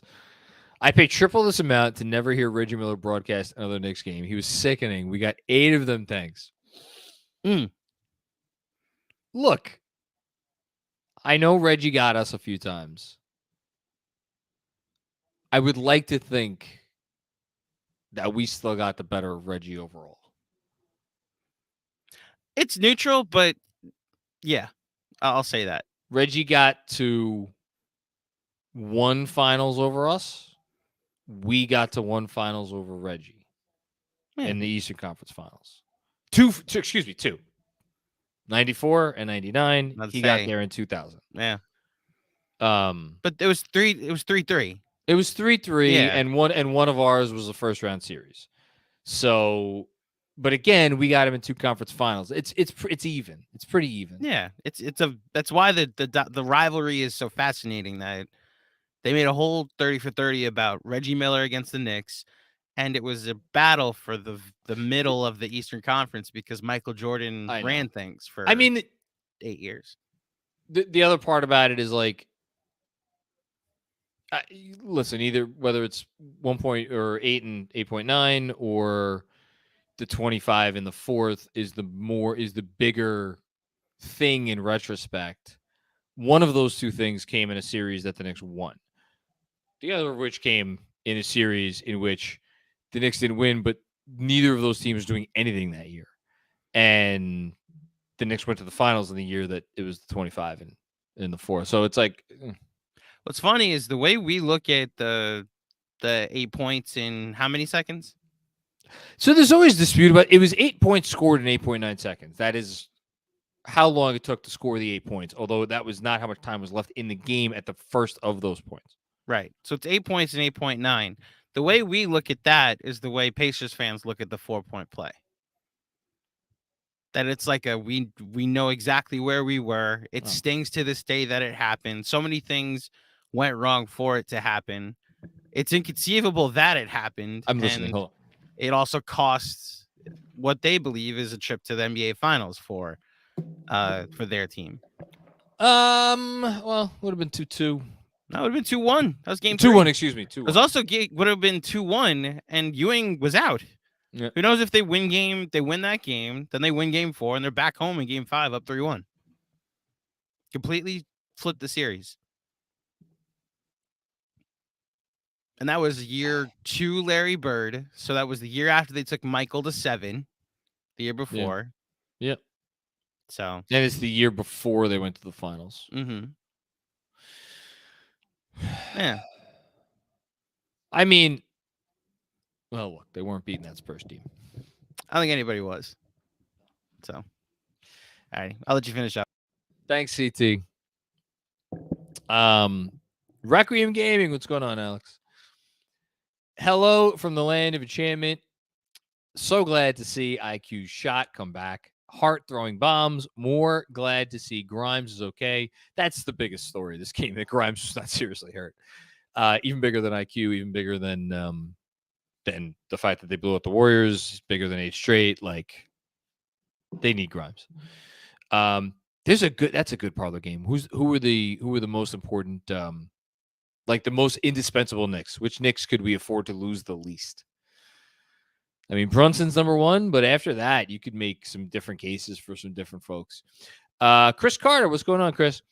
I've been hard on Isaiah Hartenstein, so I have to give him props. The man has a lot of tools in his bag. Tom needs to let this man cook with his playmaking. Yeah, I mean, yeah, for sure. They have not used him properly. It was nice to see him get some action tonight. So we should say, we've been talking about him all night, all these comments about him. He finished the night with 2 points, 3 assists, 5 rebounds on 1 of 4 shooting. It's amazing. The most ballyhooed such performance. But he deserves it. It was fun. Christopher Helecki. As a longtime Knicks fan from Bernard King, I say, why can't they win it all? My goodness. If they stay within themselves and their defense holds, why not?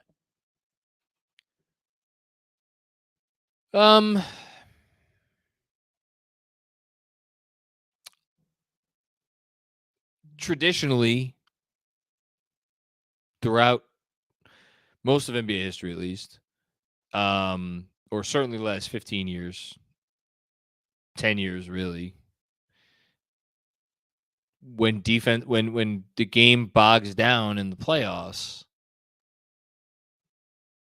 you need guys who can create offense out of nothing. And they have that in Brunson, and he is very efficient. But we have seen it happened in last year's conference finals against a really good defensive team. We've seen him struggle against the Bucks this year, who have some pieces to throw at him. There are teams that have guys where even if you're getting the switch and the whole thing, like, they're going to be able to neutralize Brunson to an extent. And if you neutralize Brunson, I feel like it takes away that first domino that this offense needs.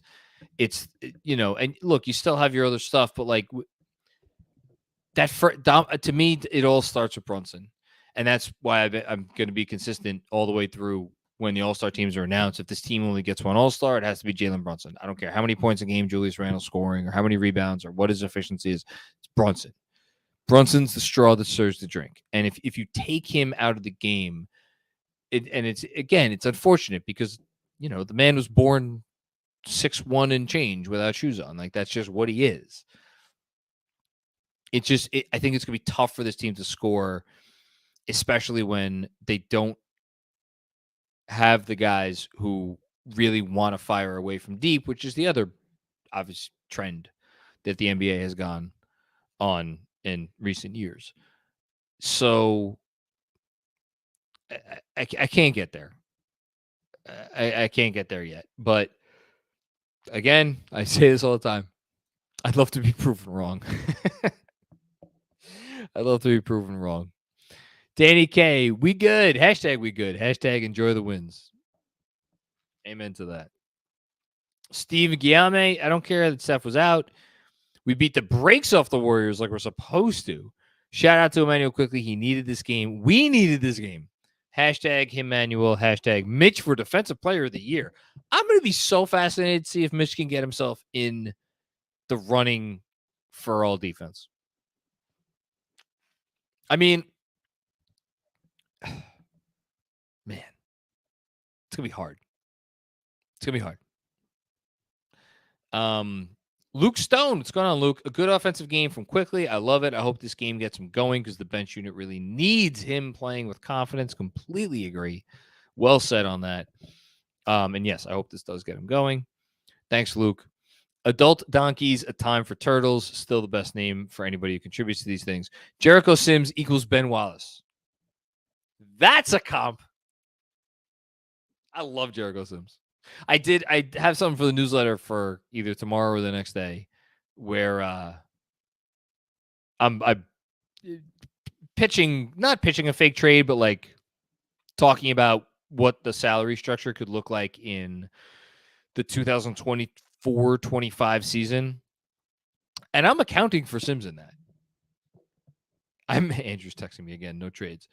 I'm accounting for Sims. Sims isn't going anywhere. That dude's on that contract. That dude's good. I don't know if he's Ben Wallace, but he's good. Mark R. What's going on, Mark? 8 in a row going into my little girl's birth tomorrow morning. Wow, Mark. Congratulations. Sleep good tonight, man.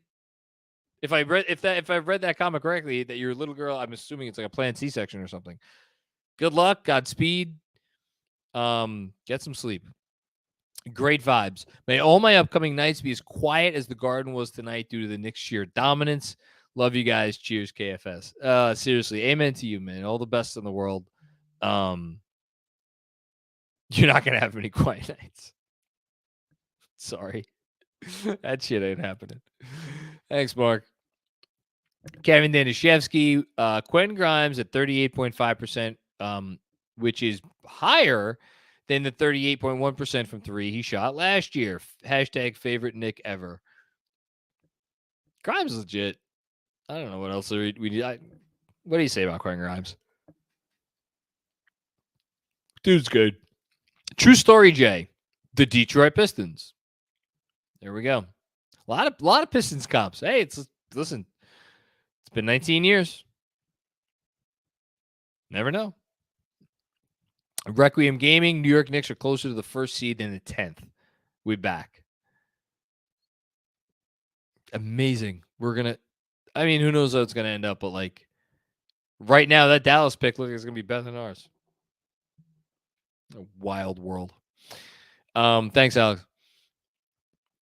A shout out to New Mexico. Yushen Zhu. Are we? I have to engage with this, even though Andrew's been texting me all night. No trades. Are we a Kawhi trade away from being a real contender, or should I say, are we a Masai Ujiri away? I'm saying this to ask, how much credit would you give this front office? To me, if there were such a trade out there for such a player, 1,000%. Yes. And again, this is not a conversation to have right now. Let's enjoy the now. But it is a fascinating conversation to me to have at the point at which we will have it, and I'm sure we will have it at some point, about whether the best version of this team a year from now, 2 years from now, 3 years from now, and you can't really think more than 3 years from ahead in the NBA. You kind of got to take it 1 year at a time. I mean, you give yourself a runway. You give yourself a couple of years. But, you don't think much longer than that. So for that time frame, is this a better team with Brunson, Randle, and said superstar? I'm trusting you don't mean Kawhi literally, just like that sort of trade. Or Brunson, RJ, and said superstar. But one of those two versions if they got the guy that is of the caliber of player that Kawhi was when he went to the Raptors, do I think they're a contender? Fuck yes. I think they're a contender. If you gave them a true number one, no doubt about it, top 6-7 guy, yes. Unfortunately, there are only 6 or 7 top 7 guys in the league at any one time, and those guys don't tend to become available very often. So I can't sit here and be like, yeah, absolutely, they're that trade away. Because like, what's the trade? Who's the guy? Like, yeah, there are guys who are going to become available, but like, I don't know. There's no. I don't see the guy of that caliber automatically. That is obvious to me, but we'll see. Forgotten NYC. If no trade happens, how do you think this Evan Fournier thing ends? He's salary in a trade this summer. He's not gonna be on the team next year. Like, they're gonna move him even if it's as an expiring contract this summer. That'll be the furthest it goes. Juan Cruz. Just want to add on to Screw Reggie. Thank you, Juan. You're the best, Macri. It's way too kind, but I appreciate it. Thank you. Robert Cross, first time, long time, John. The Knicks are in the tier below Boston and Milwaukee. Put them with Philly and Brooklyn ahead of Miami and Toronto. I said it. I said it. Eastern Conference Finals, hashtag 53 wins. I mean, you didn't mention Cleveland there. Again, Cleveland, 21-11. They have a better winning percentage than any team in the league, not named Milwaukee or Boston. Right now, the best 3 teams in the league are in the East: the Bucks, the Celtics, and the Cavs. I don't know how you could look at the Cavs and think they are not very real. You want to tell me the Knicks should be in the category with the Nets and the Sixers? I'll hear that. I think the Knicks' identity is good enough that if you go into games with those teams, because again, I don't like the Sixers obviously the Sixers have a higher ceiling than the Knicks. And yes, the Nets have a higher ceiling than the Knicks. Let's just be frank. But like, is the baseline there for those two teams the same way we feel pretty good about the baseline for this Knicks team right now? You know, it's like it's a floor versus ceiling thing. And in the playoffs, I feel like ceiling tends to win out, which is why I remain dubious that this team can win a playoff series. Again, would love to be wrong. Thanks, Robert. Cash Cooper. Hey, Cash. Good to see you, man. Truly first time, long time, John. Great win. I'm happy for you, brother. Been following you since 16. I know you have, man. I know we've interacted in DMs a lot. And you've led us through some dark times. Giddy up. Man, following me since 16. So that means you were following me before. Boy. I mean, before I was even like published on anything. Certainly before I was doing any of this crap. That was like right when I first got on Twitter, right? When I had the old Tumblr page. Those were the days. Good times. Sean Hardy was Sean with a W. What did I say, John? 10 straight heading into Christmas. One at a time, Sean. One at a time. And congratulations on your betting and sweating pick, which looked very bad at the outset of this game. But you ended up getting the under on Jordan Poole. Good job by you. Jason A. To Christian's comment, the team's room to improve goes through RJ. I love this comment, and bad job by me for not saying it. If he ever becomes more efficient or a better shooter, the team's ceiling goes up. Well, yeah. If RJ becomes the guy that people out there think that he could be, then it becomes a different conversation. It's just, it's hard because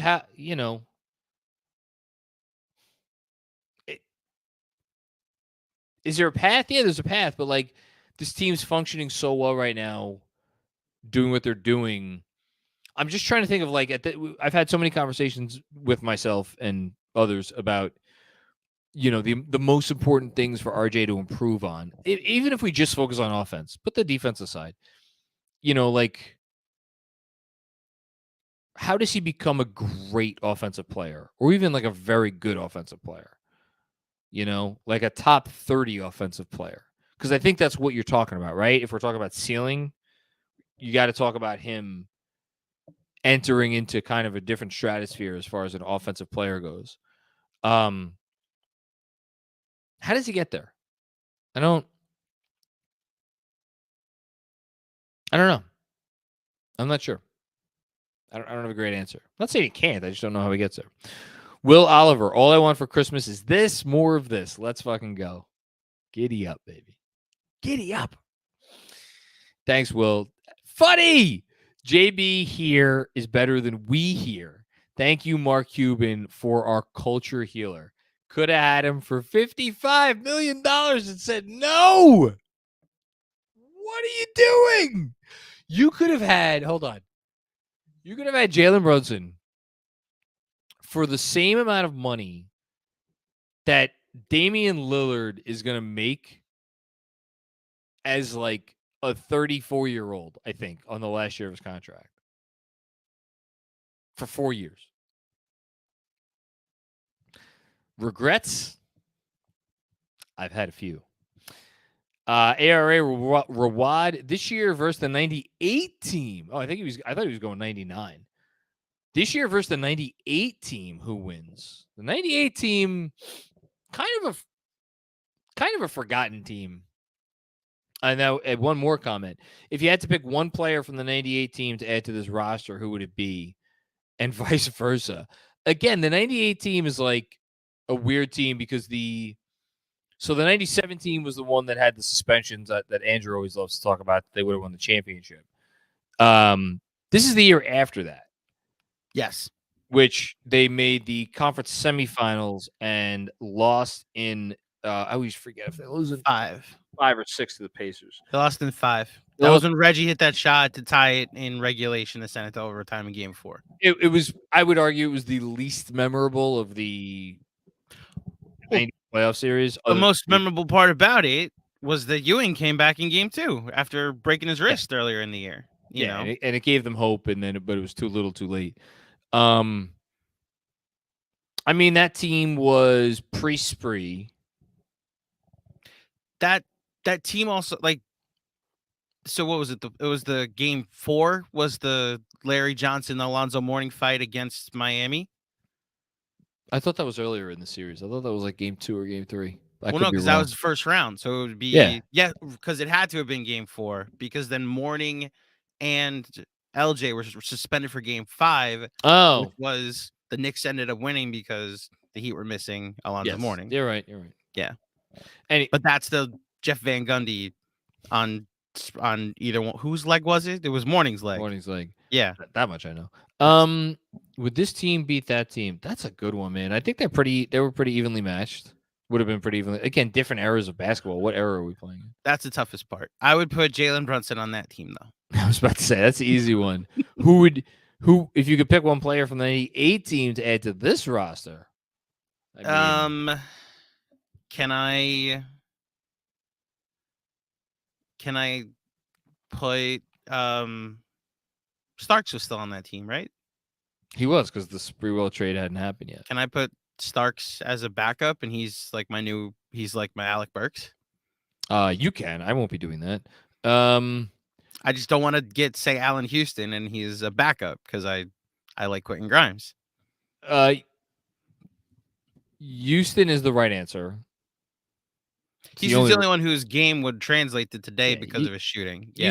Houston is the right answer. That's the answer. No, that's the answer. Allen Houston. We'll find a role for Allen Houston. I mean, do you want the real answer?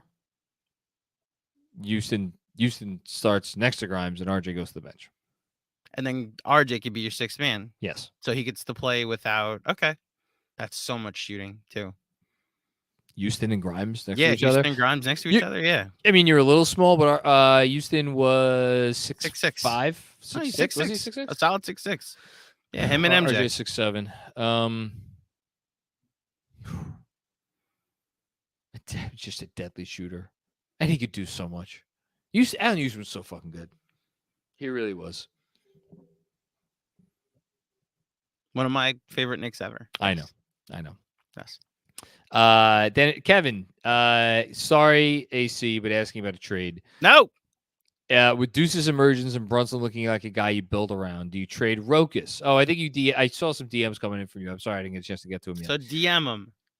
He's not coming over if no minutes. Yeah, I mean, I think we all anticipated that Rokas would be a factor in the Mitchell trade talks this summer, and based on the reporting, it doesn't seem like he ever was. So I don't know what's going on there. Your guess is as good as mine. I don't know. We haven't heard anything. The wrath of Robert Cross is coming for you, Kevin Danishevsky. Last one of the night. Kevin, Greg Film Stuff. Thank you for the generous contribution. RJ will become great when he embraces the mid-range game. Well, that's tough because he's pretty bad from the mid-range right now. It's really bad. But you're saying maybe he's not putting in the work? Maybe. I think there's too much emphasis on the three in today's game for RJ, and he desperately wants to be great from there when the mid-range jumper will take him to the next level. I'm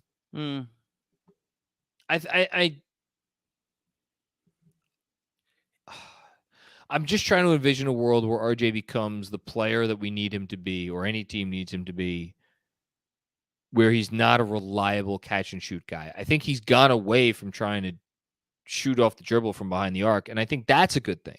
That's fine to just dispense with that and just be a catch and shoot guy behind the arc. That's fine. You have to be able to hit the catch and shoots. I understand he was 1 of 6 tonight, but he's been fine, for half of this year. Would it pay to work on the mid-range game more? Yeah, but one step at a time. And the thing that I feel like we're getting a little bit more of, and he's becoming more efficient at, is the short mid-range shots. Those shots where he's patient, he plots down, and he does a couple moves. I want to see him break out some more low post moves from 6, 7, 8 feet from the hoop. That's what I want to see. You led with the right train of thought that if he was more efficient from the mid range, which is how guys that still shoot from the mid range shoot from the mid range. They're good at it. We don't yell about Chris Paul or DeRozan or Kevin Durant because they're efficient from the mid range. If RJ had numbers that said shoot from the mid range, they would be fine with him shooting from there. The thing about the mid range is you can't compare points per shot attempt from the long mid range to points per shot attempt from threes or on the rim or any of those things, because